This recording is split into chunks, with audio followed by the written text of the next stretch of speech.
السلام علیکم میرے دوستوں اور بھائیوں، پارٹ 1 میں ہم نے آپ کو حضور اکرم صلی اللہ علیہ وسلم کی پیدائش اور بچپن کے بارے میں مختصراً سا بتایا تھا۔ اس ویڈیو میں ہم آپ کو حضور اکرم صلی اللہ علیہ وسلم کی بچپن اور جوانی کے بارے میں آگاہ کریں گے۔ اگر آپ میں سے کسی نے پارٹ 1 نہیں دیکھا تو اوپر آئی بٹن دیا ہوا ہے، اس پر کلک کر کے آپ ویڈیو دیکھ سکتے ہیں۔ ویڈیو کی طرف جانے سے پہلے ویڈیو کو لائک کر دیں اور چینل کو بھی سبسکرائب کر دیں تاکہ اس طرح کی انفارمیٹیو ویڈیوز آپ کے پاس بر وقت پہنچتی رہے۔ تو آئیے چلتے ہیں اپنی ویڈیو کی طرف۔ بسم اللہ الرحمن الرحیم۔ جب دو سفید آدمی کپڑے پہنے ہوئے حضور اکرم صلی اللہ علیہ وسلم کا سینہ چاک کرتے ہیں، یہ سارا واقعہ شق صدر کہلاتا ہے، یعنی سینہ چاک ہونے والا واقعہ۔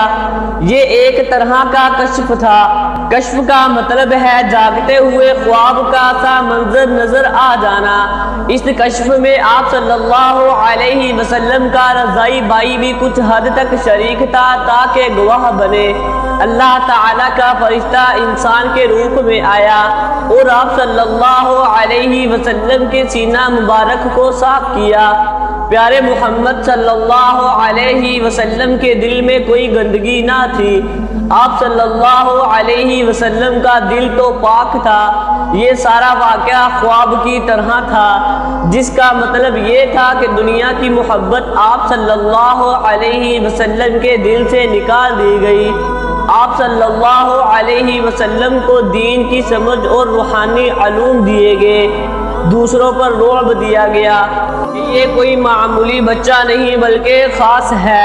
یہ واقعہ ایک خاص نشان تھا، مگر حلیمہ ڈر گئی اور بچے کو واپس کرنے کے ارادے سے چلی۔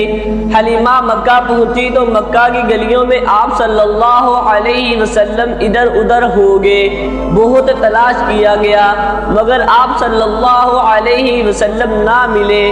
گھبرا کر عبد المطلب کے پاس گئی کہ میں محمد صلی اللہ علیہ وسلم کو لے آئی تھی مگر وہ گم ہو گئے ہیں۔ عبد المطلب کعبہ کے پاس جا کر دعا کرنے لگے۔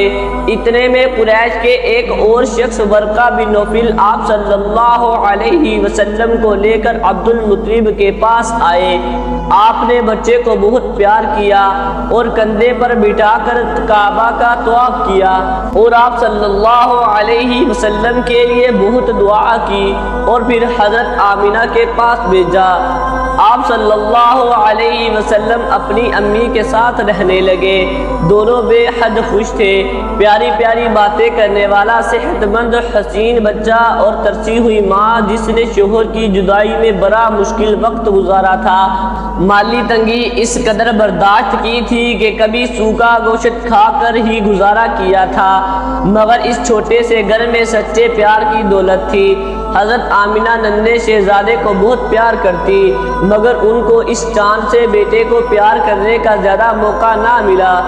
ہوا یوں کہ حضرت آمینہ کے ننال یثرب میں رہتے تھے۔ آپ ان سے ملنے اور اپنے شوہر کی قبر پر دعا کرنے جایا کرتی تھی۔ آپ نے فیصلہ کیا کہ اس بار محمد صلی اللہ علیہ وسلم کو بھی ساتھ لے جائیں، دونوں حضرت عبداللہ کی قبر کی زیارت ایک ساتھ کریں۔ آپ صلی اللہ علیہ وسلم کی عمر اس وقت 6 سال تھی جب آپ صلی اللہ علیہ وسلم اپنی والدہ اور ام ایمن کے ساتھ مکہ سے سفر پر روانہ ہوئے۔ مدینہ میں بنو نجار آپ صلی اللہ علیہ وسلم کے رشتہ دار تھے۔ آپ صلی اللہ علیہ وسلم وہاں 1 ماہ ٹھہرے، اپنے عمروں میں خوب کھیلے کودے۔ یہیں پر آپ صلی اللہ علیہ وسلم نے ایک تالاب میں تیرنا سیکھا، باپ کی قبر کی زیارت کی۔ واپسی میں مدینہ اور مکہ کے درمیان سفر کے دوران رستے میں حضرت آمینہ شدید بیمار ہو گئی۔ حالت خراب سے خراب تر ہونے لگی تو ان کو محسوس ہوا کہ اب بچ نہیں سکوں گی۔ اپنے پیارے بیٹے پر الوداعی نگاہیں ڈالی اور باپ سے محروم بچے کی ماں نے بچے کو اللہ کے سپرد کیا۔ اے میرے بیٹے، تجھ پر اللہ اپنی برکتیں نازل فرمائے۔ مجھے یقین ہے کہ اللہ تعالیٰ جو صاحب جلال اور صاحب اکرام ہے تجھے اپنے بندوں کی طرف مبعوث کرے گا۔ خدا شاہد ہے کہ اس سیدۃ النساء نے اپنی یادگار ایسا ہی بچہ چھوڑا جو کل عالم کے لیے نور ہدایت ہے۔ حضرت آمنہ ابوا نامی جگہ پر وفات پا گئی۔ ابوا میں ایک چھوٹی سی پہاڑی پر قدرے بلند جگہ پر آپ کی قبر ہے۔ آپ صلی اللہ علیہ وسلم نے والدہ کے لیے دعا کی۔ ام ایمن ننِ محمد صلی اللہ علیہ وسلم کو لے کر واپس مکہ آئی۔ باپ تو پہلے ہی نہیں تھا، اب ماں سے بھی محروم ہو گئے۔ دراصل آپ صلی اللہ علیہ وسلم اپنے پیدا کرنے والے کی پناہ میں تھے۔ کیا ہم نے تجھے یتیم پا کر پناہ نہیں دی؟ اللہ پاک کی رحمانیت نے عبد المطلب کو مقرر کر دیا کہ آپ صلی اللہ علیہ وسلم کو پیار کی کمی نہ آنے دے۔ اللہ تعالیٰ نے آپ صلی اللہ علیہ وسلم کے دادا عبد المطلب کے دل میں آپ صلی اللہ علیہ وسلم کی غیر معمولی طور پر محبت پیدا کر دی۔ عام طور پر ایسے حالات میں انسان کی توجہ پوتوں کی بجائے اپنے دوسروں بیٹوں کی طرف ہوتی ہے، مگر عبد المطلب کی حالت یہ تھی کہ وہ اپنے بیٹوں کو تو ڈانٹ ڈپٹ لیتے مگر رسول اکرم صلی اللہ علیہ وسلم سے ہمیشہ محبت اور پیار رکھتے۔ حالانکہ ان کے لڑکے جوان تھے اور وہ ان کی خدمت بھی کرتے رہتے تھے، مگر اس کے باوجود اللہ تعالیٰ نے ان کے دل میں رسول کریم صلی اللہ علیہ وسلم کی ایسی محبت پیدا کر دی کہ اگر آپ صلی اللہ علیہ وسلم تھوڑی دیر کے لیے بھی ان کی نظروں سے اوجھل ہو جاتے تو وہ بے چین ہو جاتے تھے۔ آپ صلی اللہ علیہ وسلم کو ہر وقت گود میں اٹھائے رکھتے تھے۔ آپ صلی اللہ علیہ وسلم کی محبت میں اشعار پڑھتے تھے اور اپنے بچوں کو ڈانٹتے رہتے تھے کہ اس کی قدر کیوں نہیں کرتے۔ عبد المطلب کے بیٹے بیان کرتے ہیں کہ جب آپ مجلس میں بیٹھے ہوتے تو آپ کا اتنا روب ہوتا تھا کہ ہم سے جوان کی بھی طاقت نہیں ہوتی تھی کہ آپ کے سامنے آنکھ اٹھائے۔ عرب میں بڑوں کا بہت ادب کیا جاتا تھا اور کرایا جاتا تھا، لیکن محمد صلی اللہ علیہ وسلم بچپن کی وجہ سے بعض دفعہ دادا سے کھیلتے، ان کے کندھوں پر چڑھ جاتے۔ آپ کے بیٹے سرخ آنکھوں سے رسول اکرم صلی اللہ علیہ وسلم کو دیکھتے، مگر حضرت عبد المطلب فرماتے خبردار میرے اس بچے کو بری نگاہ سے نہ دیکھنا۔ کوئی منع کرتا تو آپ کہتے میرے اس بیٹے کو منع نہ کرو کیونکہ یہ ہونہار ہے اور صاحب شان ہے۔ آپ صلی اللہ علیہ وسلم کی کمر پر پیار سے ہاتھ پھیرتے۔ آپ سوچتے ہوں گے پیارے آقا اسکول کب داخل ہوئے؟ آپ صلی اللہ علیہ وسلم کو کس نے پڑھایا؟ آپ صلی اللہ علیہ وسلم نے کیا سیکھا؟ ان سب سوالوں کا جواب یہ ہے کہ آپ صلی اللہ علیہ وسلم کبھی کسی اسکول میں داخل نہیں ہوئے تھے۔ ایک تو اس وقت باقاعدہ سکولوں کا رواج نہ تھا، دوسرے اس پیارے وجود کی تعلیم و تربیت خدا تعالیٰ نے خود کی تھی۔ آپ جانتے ہیں کہ بچوں کا پہلا سہارا ماں باپ ہوتے ہیں۔ آپ صلی اللہ علیہ وسلم کے والد فوت ہو گئے، اللہ تعالیٰ آپ صلی اللہ علیہ وسلم کا سہارا تھا۔ آپ صلی اللہ علیہ وسلم کی والدہ فوت ہو گئی، اللہ تعالیٰ نے دکھایا کہ پالنے والا میں ہوں، پھر عبد المطلب کے دل میں پیار ڈال دیا۔ اس طرح آپ صلی اللہ علیہ وسلم کو محرومی کا احساس نہ ہونے دیا، بلکہ آپ صلی اللہ علیہ وسلم زیادہ لاڈلے پیار میں پلے۔ دادا پوتے کا عجیب پیار تھا۔ خانہ کعبہ کا طواف کرتے تو آپ صلی اللہ علیہ وسلم کو کندھے پر بٹھا لیتے، اس وقت تک کھانا شروع نہ کرتے جب تک ننھا پوتا کھانے میں شریک نہ ہوتا۔ آپ صلی اللہ علیہ وسلم کو یہ سرپرستی بھی زیادہ عرصے میسر نہ آئی۔ عبد المطلب بوڑھے ہو چکے تھے۔ آپ صلی اللہ علیہ وسلم اس وقت 8 یا 9 سال کے تھے۔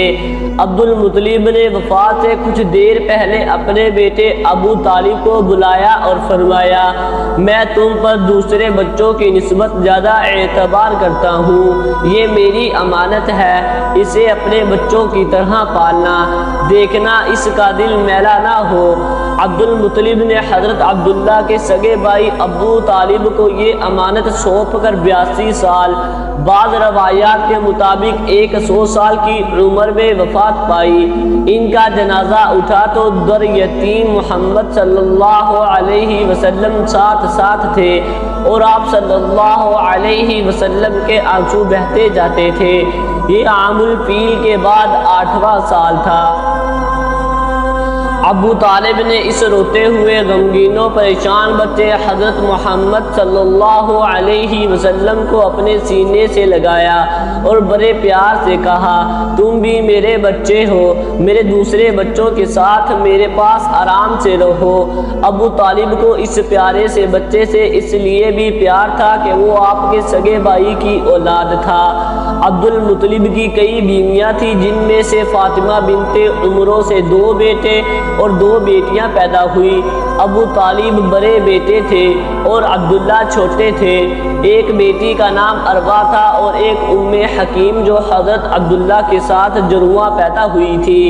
بھائی جوانی میں فوت ہو گیا تھا۔ پھر اس معصوم بچے کی والدہ اور دادا کے نہ رہنے سے بھی قدرتی طور پر محبت میں شدت آ گئی۔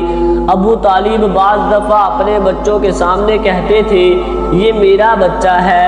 رات کو عموماً اپنے ساتھ سلاتے تھے کہ یہی کوشش رہتی تھی کہ حضرت محمد صلی اللہ علیہ وسلم ہر وقت آپ کی آنکھوں کے آگے رہے۔ کبھی کسی کام سے باہر جاتے تو آ کر تسلی کرتے کہ آپ صلی اللہ علیہ وسلم بھوکے تو نہیں ہیں۔ آپ صلی اللہ علیہ وسلم کی چچی بھی آپ پر سختی نہیں کرتی تھی۔ دراصل آپ صلی اللہ علیہ وسلم اتنی پیاری اداؤں کے مالک تھے کہ سختی کی ضرورت ہی پیش نہ آتی تھی۔ آپ صلی اللہ علیہ وسلم کے چچا کے گھر میں جب کھانا تقسیم ہوتا تھا تو آپ صلی اللہ علیہ وسلم کبھی بڑھ کر مانگا نہیں کرتے تھے، باقی بچے لڑ جگر کر مانگتے، مگر رسول کریم صلی اللہ علیہ وسلم اس بچپن کی عمر میں باوجہ اپنی ذہانت اور سمجھ کے بعض بچے جو ذہین نہیں ہوتے وہ چچی سے بھی لڑ جگر کر چیزیں مانگ لیتے ہیں جس طرح ماں سے مانگی جاتی ہیں، مگر یہ محبت کا نتیجہ نہیں ہوتا بلکہ ان کا عقل کی کمی کا نتیجہ ہوتا ہے۔ یہ محسوس کرتے تھے کہ میں اس گھر سے بطور حق کچھ نہیں مانگ سکتا، مجھ پر تو میرے چچا اور چچی کا یہ احسان ہے کہ انہوں نے محبت اور پیار سے مجھے اپنے پاس رکھ لیا ہے۔ بعض دفعہ آپ صلی اللہ علیہ وسلم کے چچا بھی موجود ہوتے اور چچا کو رسول کریم صلی اللہ علیہ وسلم سے جو محبت تھی وہ ایسی تھی کہ باپ کی طرح ہی تھی۔ بعض دفعہ جب حضرت ابو طالب گھر جاتے اور وہ رسول کریم صلی اللہ علیہ وسلم کو عام بچوں سے الگ ایک طرف کھڑے دیکھتے اور یہ بھی دیکھتے کہ باقی بچے شور کر رہے ہیں اور لڑ جگر کر چیزیں لے رہے ہیں، مثلاً مٹھائی تقسیم ہو رہی ہے تو ایک کہتا ہے میں مٹھائی کی ڈلی نہیں لوں گا، دوسرا کہتا ہے اماں مجھے تو نے کچھ بھی نہیں دیا۔ اسی طرح ہر بچہ اپنا حق جتا کر چیز کا مطالبہ کر رہا ہے اور رسول کریم صلی اللہ علیہ وسلم ایک کونے میں خاموش بیٹھے ہوئے ہیں تو ابو طالب ان کو بازو سے پکڑ لیتے اور کہتے میرے بچے تو یہاں کیوں خاموش بیٹھا ہے؟ پھر وہ آپ صلی اللہ علیہ وسلم کو لا کر اپنی بیوی کے پاس کھڑا کر دیتے اور کہتے تو بھی اپنی چچی سے چمٹ جا اور اس سے مانگ، مگر رسول کریم صلی اللہ علیہ وسلم نہ چمٹتے اور نہ کچھ مانگتے، وہ کونے میں کھڑے رہتے اور یہ خیال کرتے کہ دنیا میں میرا حصہ ہے ہی نہیں، میں اگر مانگوں تو کیوں مانگوں اور اگر مانگوں تو کس سے مانگوں۔ یہ سب کیفیات اس لیے آپ صلی اللہ علیہ وسلم پر گزری کہ آپ صلی اللہ علیہ وسلم کو ایک خدا کی ہستی پر ایمان پیدا ہو کہ کہ کس طرح مشکل حالات میں اس نے پرورش کر کے ربوبیت کی شان دکھا کے آپ صلی اللہ علیہ وسلم کے قدموں میں ساری دنیا ڈال دی۔ مزے کی بات یہ ہے کہ درود شریف میں ہم جن دو بزرگ نبیوں کا نام ایک ساتھ لیتے ہیں، یعنی حضرت ابراہیم علیہ السلام اور حضرت محمد مصطفیٰ صلی اللہ علیہ وسلم، دونوں کے ساتھ یہ واقعہ ایک ہی طرح گزرا۔ دونوں کے والد بچپن میں فوت ہوئے، دونوں کو ان کے چچاؤں نے پالا اور دونوں کے چچا بت پرست تھے، مگر اللہ پاک نے ان کی نگرانی میں پلنے والے بچوں کی خود تربیت کی اور سب سے بڑے خدائے واحد کے پرستار بنے۔ سبحان اللہ۔ اللہ پاک کی حکمت سے حضور صلی اللہ علیہ وسلم کے بچپن ہی سے ایسے واقعات ہوئے جن سے لوگوں کو احساس ہونے لگا کہ یہ بچہ معمولی بچہ نہیں ہے۔ ایک دفعہ مکہ میں ایک ایسا شخص آیا جو چہرے دیکھ کر قسمت کا حال بتانے کا ماہر تھا۔ سب لوگ شوق سے اپنے بچوں کو لے کر گئے اور اس سے مستقبل کے حالات پوچھے۔ ابو طالب بھی آپ صلی اللہ علیہ وسلم کو لے کر گئے، اپنے بچے کو لے کر نہیں گئے، صرف اپنے بھتیجے کو لے کر گئے، کیونکہ صاف ظاہر ہو چکا تھا کہ آپ صلی اللہ علیہ وسلم میں کوئی غیر معمولی بات ہے۔ اس نجومی نے ایک نظر آپ صلی اللہ علیہ وسلم کو دیکھا، پھر کسی کام میں مصروف ہو گیا، کاموں سے فارغ ہوا اور باقی لوگ چلے گئے تو پوچھنے لگا، ایک لڑکا آیا تھا، وہ کہاں ہے؟ مجھے جلدی دکھاؤ۔ وہ ہونہار ہے، معلوم ہوتا ہے اس کی شان ظاہر ہوگی۔ ابو طالب نے اس قدر دلچسپی سے دیکھی تو گھبرائے کہ کہیں وہ بچے کو زبردستی نہ چھین لے۔ دراصل وہ اس لیے اصرار کر رہا تھا کہ آپ صلی اللہ علیہ وسلم کے چہرے پر وہ خاص نور دیکھ چکا تھا۔ آپ صلی اللہ علیہ وسلم 10-12 سال کے تھے تو عرب کے دوسرے بچوں کی طرح بکریاں چرانے کا کام بھی کیا۔ اس کی ایک وجہ مصیبت اور یتیمی تھی۔ دوسرے عرب کے بچے اسکول تو جاتے نہیں تھے، نہ ان کی شامیں ٹی وی دیکھتے گزرتی تھی۔ وہ تیر اندازی، گھڑ سواری جیسی ورزشیں کھیلتے اور اپنے ماں باپ کے کاموں میں ان کا ہاتھ بٹاتے۔ اسی طرح جنگلوں میں اپنی بکریاں چرانے بھی لے جاتے۔ آپ صلی اللہ علیہ وسلم کے بچپن میں بکریاں چرانے کا ذکر بڑے پر لطف انداز میں ملتا ہے۔ ایک دفعہ ایک جنگل سے گزرتے ہوئے صحابہ ایک قسم کی جنگلی بیریوں سے بیر توڑ کر کھانے لگا تو آپ صلی اللہ علیہ وسلم نے فرمایا، جو خوب سیاہ ہو جاتے ہیں زیادہ مزے کے ہوتے ہیں۔ یہ میرا اس زمانے کا تجربہ ہے جب میں بچپن میں یہاں بکریاں چرایا کرتا تھا۔ آپ صلی اللہ علیہ وسلم نے معاوضہ لے کر بھی بکریاں چرائی۔ اس عمر میں آپ صلی اللہ علیہ وسلم کی دوستی حضرت حکیم بن حزام سے ہوئی۔ آپ صلی اللہ علیہ وسلم 12 سال کے تھے۔ ابو طالب ایک تجارتی قافلے کے ساتھ شام کی طرف روانہ ہونے کے لیے تیار ہو رہے تھے۔ آپ صلی اللہ علیہ وسلم سے یہ جدائی برداشت نہ ہو رہی تھی۔ چچا سے لپٹ گئے اور رونے لگے۔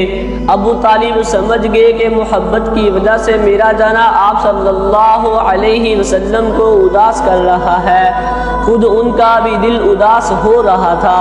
دراصل اللہ پاک ایسے سامان کر رہا تھا کہ اس پیارے حضرت محمد صلی اللہ علیہ وسلم کی شان سے زیادہ لوگ واقف ہوں۔ آپ صلی اللہ علیہ وسلم کے پیارے چہرے کو ایک دفعہ دیکھنے والے متاثر ہوئے بغیر نہ رہ سکتے تھے۔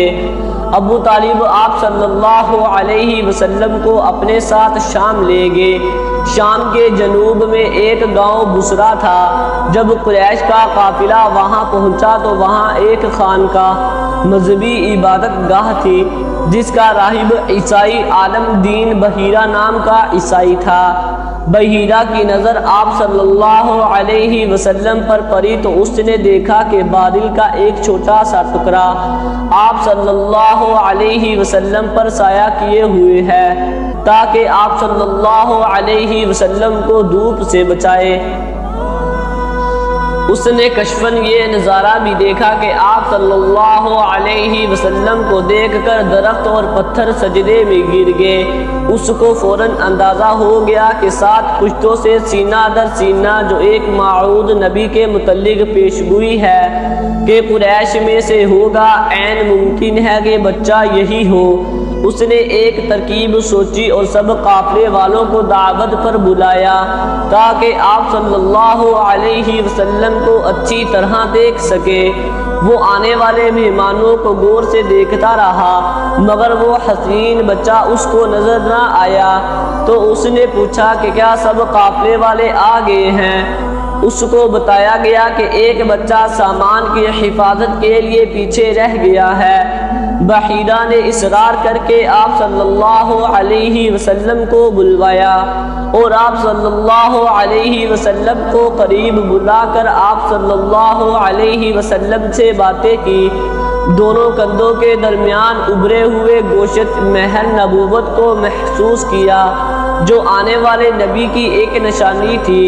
جب یقین ہو گیا کہ آپ صلی اللہ علیہ وسلم ہی وہ موعود نبی ہے تو ابو طالب سے پوچھا کہ اس بچے سے آپ کا کیا رشتہ ہے؟ یہ میرا بیٹا ہے۔ ابو طالب نے جواب دیا، اس کا باپ تو زندہ نہیں۔ راہب نے کہا، ٹھیک ہے، یہ میرا بھتیجا ہے۔ راہب نے ابو طالب سے کہا، آپ اس بچے کو لے کر فوراً واپس چلے جائیں، ایسا نہ ہو یہودی ان نشانیوں سے اس کی پہچان لے اور کوئی نقصان پہنچائے۔ ہم ایک مقدس ہستی کے بچپن کے حالات پڑھ رہے ہیں، اس میں آپ خاص بات محسوس کریں کہ اللہ تعالیٰ کس طرح مکہ کے بت پرست جاہل اور عیش پرست ماحول سے بچا کر اس پاک بچے کے اخلاق کی خود حفاظت فرما رہا تھا۔ ایک دفعہ آپ صلی اللہ علیہ وسلم نے اپنے بچپن کا واقعہ سنایا کہ میں بچوں کے ساتھ کھیل رہا تھا اور سب بچے کھیل کے واسطے پتھر اٹھا رہے تھے۔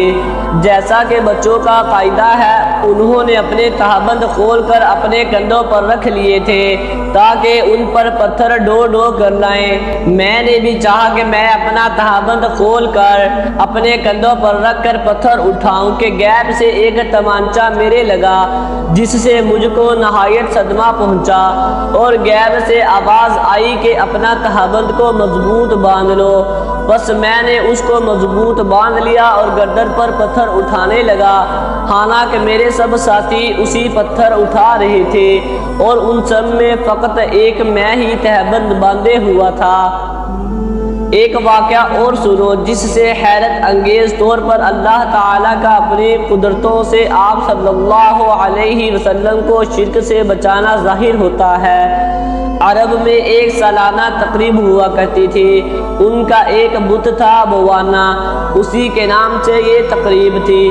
بس بالکل عید سمجھ لو، نوعیت بھی مذہبی تھی، اس لیے سب کا شریک ہونا ضروری تھا، مگر آپ صلی اللہ علیہ وسلم کے دل خدا تعالیٰ نے ڈال دیا تھا کہ آپ صلی اللہ علیہ وسلم اس میں شریک نہیں ہوں گے۔ چچی نے، چچا نے، دوسرے چچاؤں نے، چھوٹے بڑے سب نے اصرار کیا، مگر آپ صلی اللہ علیہ وسلم اس تقریب پر جانے کے لیے رضامند نہ ہوئے۔ زیادہ اصرار سے تنگ آ کر رونے والے ہو گئے اور اپنے چچا سے کہا، مجھے ایسی جگہوں پر جانا بالکل پسند نہیں، مجھے خوف آتا ہے، نہ میں وہاں جاؤں گا اور نہ وہاں کا کھانا کھاؤں گا۔ ابو طالب کے بچوں کی دلداری منظور تھی، کہہ دیا کہ کوئی بات نہیں، تم ام ایمن کے ساتھ گھر میں رہو، میں سب کو سمجھا لوں گا۔ تو اس طرح ایک مشرکانہ تقریب میں شرکت سے اللہ پاک نے آپ صلی اللہ علیہ وسلم کو بچایا اور اصرار کرنے والے اس بات کے گواہ ٹھہرے کہ آپ صلی اللہ علیہ وسلم بچپن سے اللہ کے سوا کسی کو اہمیت نہ دیتے تھے۔ ایک دفعہ ایک فضول تقریب سے اللہ پاک نے آپ صلی اللہ علیہ وسلم کو بچایا۔ وہ اس طرح کے عرب میں دستور تھا کہ سر شام کھلی جگہ پر جمع ہو جاتے، رات بھر قصے، کہانیاں، شعر گوئی، ناچ گانا چلتا رہتا۔ آپ کو پتہ ہے کہ عرب میں گرمیوں میں دن کے وقت بے حد گرمی ہوتی ہے اور راتیں نسبتاً ٹھنڈی اور پرسکون ہوتی ہے، اس لیے عام طور پر ان کی محفلیں رات کو جمتی۔ ایک نکاح کی تقریب ہو رہی تھی، آپ صلی اللہ علیہ وسلم بھی اتفاقاً چلے گئے، مگر جاتے ہی ایسا نیند کا غلبہ ہوا کہ ساری رات سوتے رہے۔ صبح آنکھ کھلی، کوئی فضول منظر نہ دیکھا۔ جو اللہ تعالیٰ کے پیارے بندے ہوتے ہیں، اللہ تعالیٰ پسند نہیں فرماتا کہ وہ فضول کاموں میں وقت ضائع کرے۔ آپ صلی اللہ علیہ وسلم کی عادتیں اتنی پیاری تھی کہ ہر طرف تذکرہ ہونے لگا تھا کہ محمد صلی اللہ علیہ وسلم اچھے بچے ہیں، آپ صلی اللہ علیہ وسلم فرما بردار ہیں، سچ بولتے ہیں، بزرگوں کا ادب کرتے ہیں، چھوٹوں سے لڑتے جھگڑتے نہیں، جس چیز پر حق نہ ہوا استعمال نہیں فرماتے، کوئی اپنی چیز رکھوائے تو حفاظت سے رکھ کر ویسے ہی واپس کر دیتے۔ اس کے علاوہ آپ صلی اللہ علیہ وسلم میں ایک ایسی خوبی تھی جو فوراً دوسروں کے دلوں میں گر کر لیتی۔ آپ صلی اللہ علیہ وسلم غریبوں سے بہت محبت کرتے تھے اور ضرورت مندوں کی ضرورت پوری کرنے کے لیے ہر وقت تیار رہتے۔ مکہ میں ہر قسم کی برائی عام تھی، مگر اللہ تعالیٰ آپ صلی اللہ علیہ وسلم کو ہر طرح کی برائیوں سے بچا کر نیکیوں کی راہ پر ڈالتا رہا اور لوگوں کے دلوں میں آپ صلی اللہ علیہ وسلم کی قدر اور محبت میں اضافہ فرماتا رہا۔ امید ہے کہ آپ کو ویڈیو اچھی لگی ہوگی۔ ویڈیو اچھی لگی ہے تو ویڈیو کو لائک ضرور کر دیں اور چینل کو بھی سبسکرائب کر دیں تاکہ اس طرح کی انفارمیٹیو ویڈیوز آپ کے پاس بر وقت پہنچتی رہیں۔ اگلے پارٹ میں ہم آپ کو حضور اکرم صلی اللہ علیہ وسلم کی پوری کہانی کے متعلق آگاہ کریں گے۔ شکریہ۔